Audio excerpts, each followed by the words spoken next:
Bonjour, bienvenue dans Incorporer, le podcast qui va t'aider à plus habiter ton corps et à mieux vivre ta vie.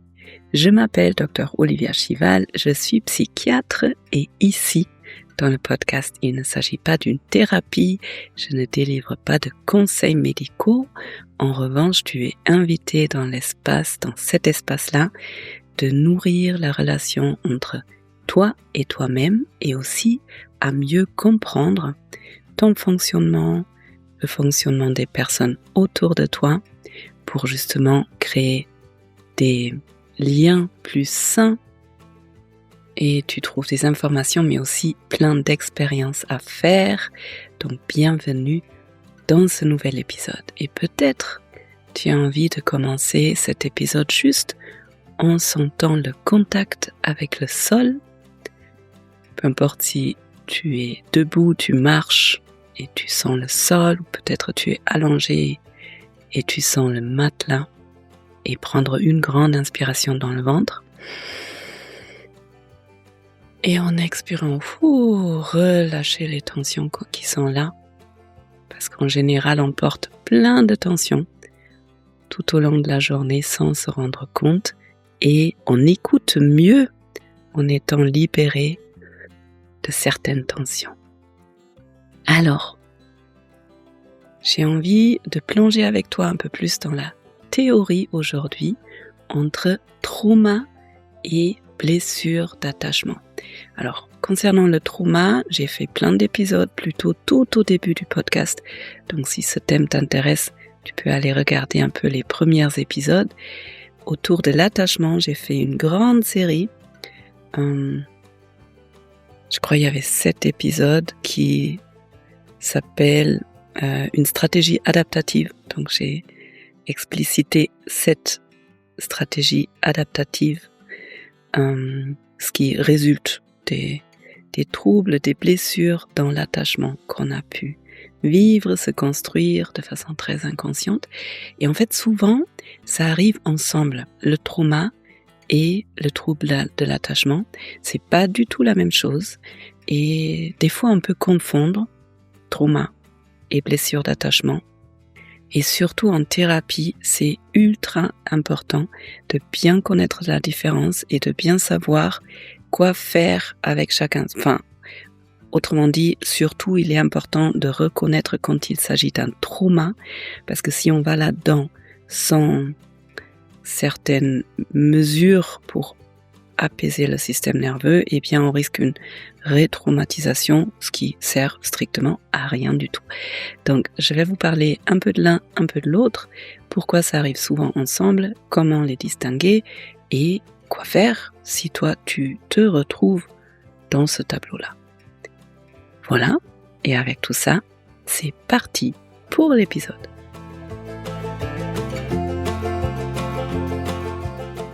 Donc, comme j'ai dit souvent dans ce podcast, le corps, il raconte son histoire. Ton corps raconte ton histoire.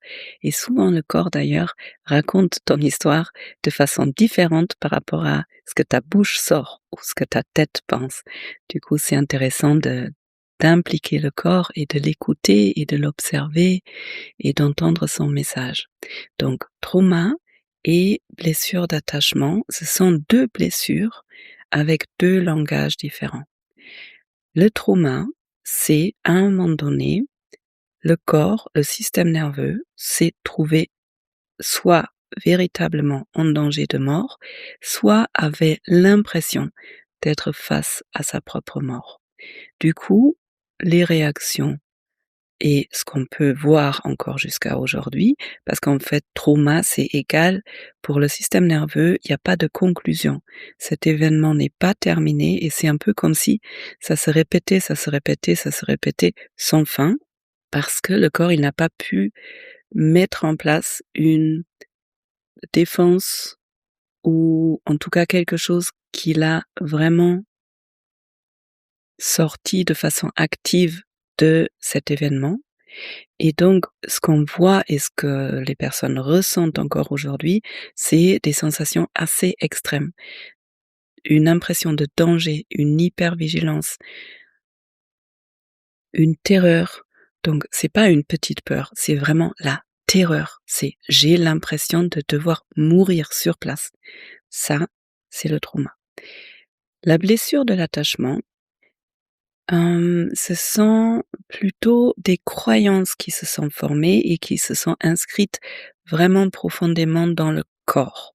Donc il y a moins cette impression je dois mourir, c'est plus de l'ordre du je ne suis pas assez bien, personne ne m'aime, je suis toute seule, je suis de trop, je dérange tout le monde, mes besoins ne sont pas importants, je ne suis pas importante.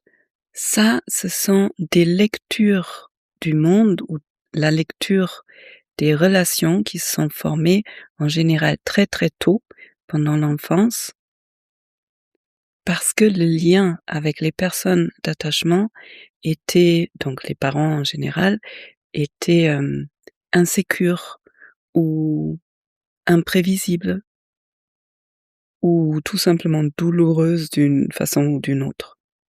Donc en gros, c'est beaucoup moins dramatique, il y a pas cette notion de terreur.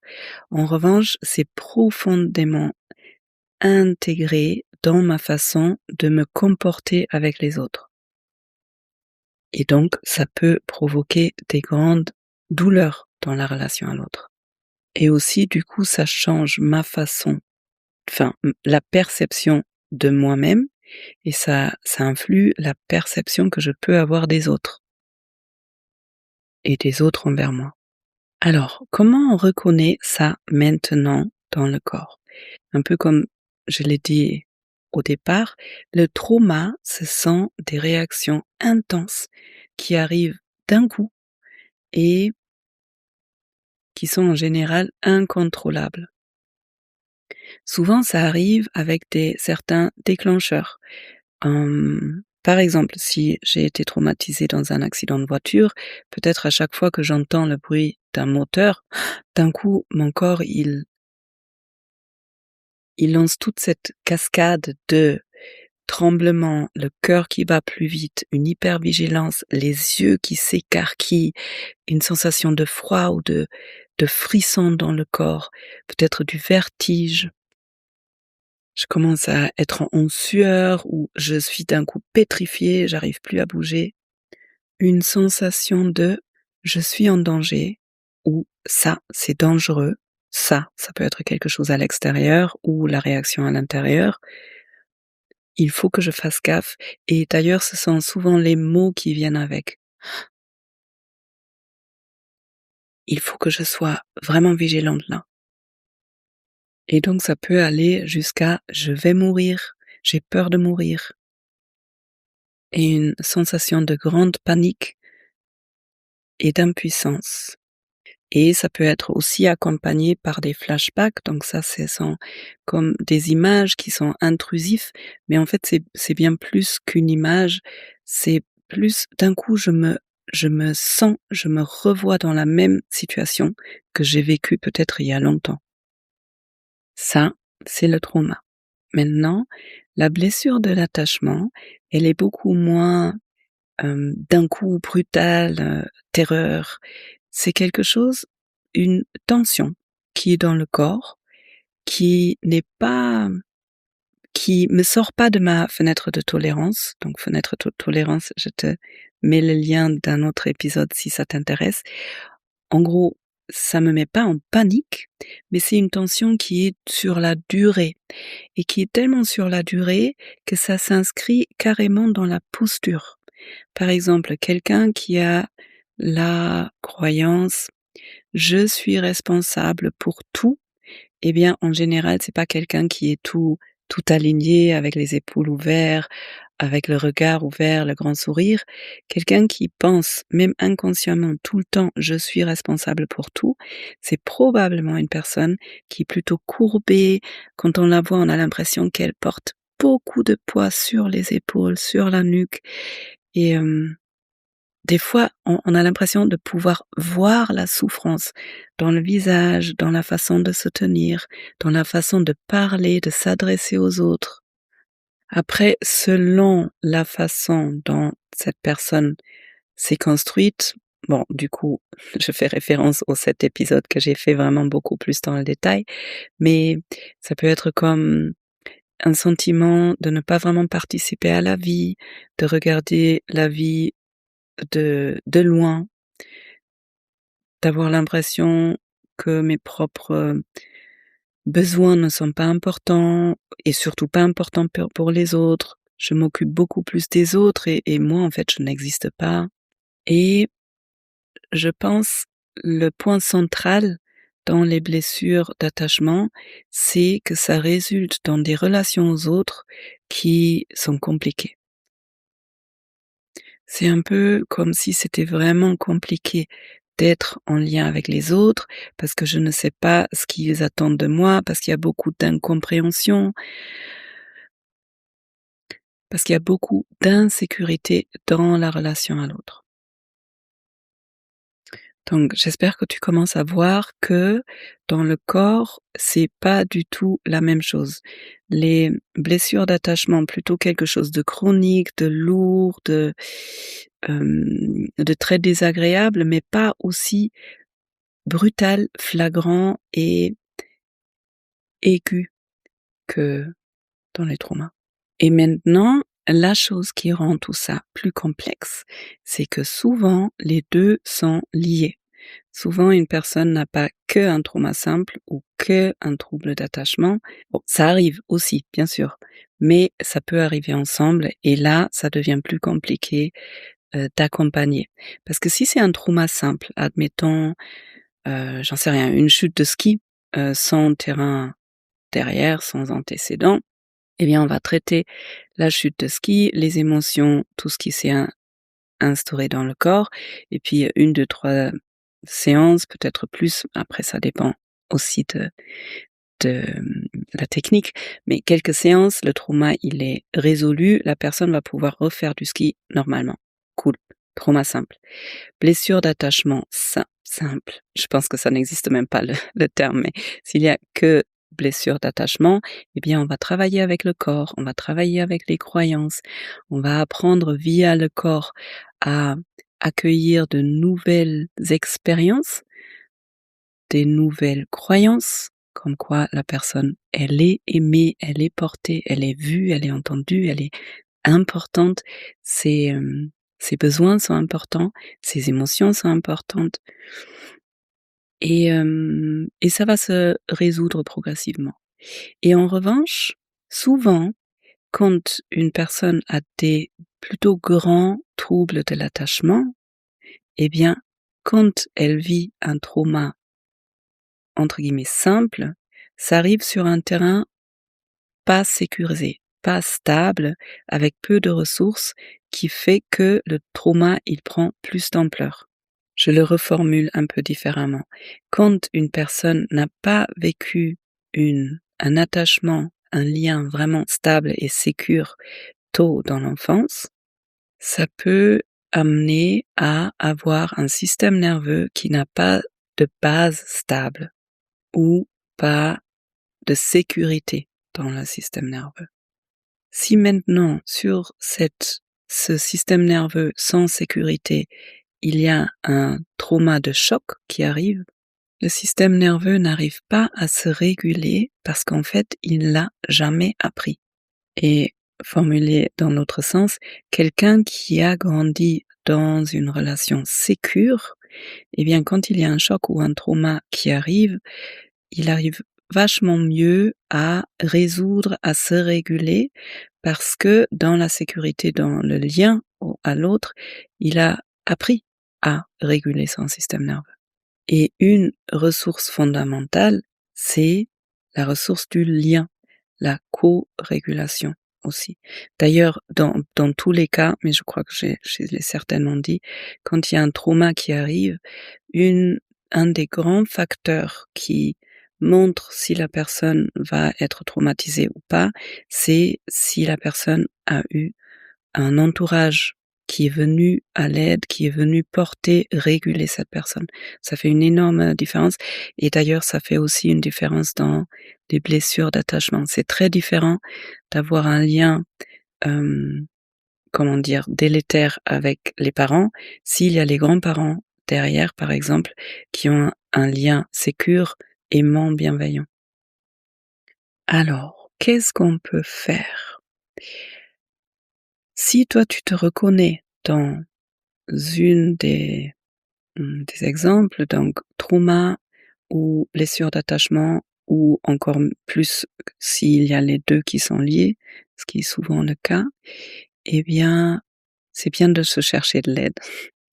C'est bien d'être accompagné aussi par quelqu'un qui est spécialisé, surtout s'il y a trauma, qui est spécialisé dans les traumas, parce que tout ça, ça peut se guérir dans la co-régulation. Si on prend les, hem, traumas ou les blessures d'attachement, ce sont des blessures qui se construisent, enfin qui arrivent, qui se créent dans un lien qui n'était pas sécure et dans un lien sécure, le système nerveux peut guérir. Donc ça peut être un thérapeute et ça peut être une relation aimante. Bon, malheureusement, souvent, quand on a des gros troubles d'attachement, on a la tendance à chercher inconsciemment le même style d'attachement, donc de se retrouver de nouveau dans une relation qui ne nous fait pas du tout du bien. Mais il y a des personnes qui arrivent à trouver des partenaires qui ont un attachement vraiment sécure et en vivant dans cette relation-là, eh bien, le système nerveux peut faire des nouvelles expériences, créer des nouvelles connexions neuronales et c'est pas effacer, mais construire une nouvelle façon de fonctionner dans les relations. Pour tout ce qui est trauma, surtout quand le trauma arrive sur un système nerveux qui n'a pas appris la sécurité, il y a vraiment besoin de co-régulation, d'une personne sécure qui arrive à pister, à voir où se trouve le système nerveux pour aider à la personne avec des techniques, mais aussi tout simplement avec la présence à re-rentrer dans la fenêtre de tolérance. Pour ne pas, au lieu de se perdre, de partir complètement de la fenêtre de tolérance, apprendre à la personne à savoir où elle en est au niveau système nerveux et à mettre en place de la sécurité. En gros, trauma égale j'ai l'impression je vais mourir et la co-régulation, une personne à côté avec un système nerveux posé, sécure, ça apprend au système nerveux qui est en choc qu'il y a de la sécurité. Ça le régule. Et ce système nerveux qui est face à sa propre mort, il a besoin que de ça, de la sécurité, de savoir, ok, on est ici maintenant, je suis en sécurité, mon système nerveux, mon corps, ma tête peuvent se détendre. Voilà, je crois que ça, c'est un peu le gros que je voulais partager. Après on pourrait faire plein d'épisodes autour de ce thème parce que c'est complexe et des fois, par exemple, je vous dis un truc qui est intéressant, qui est rigolo, des fois, on peut développer une croyance qui nous protège du trauma ou qui nous protège de sentir cette sensation «je vais mourir».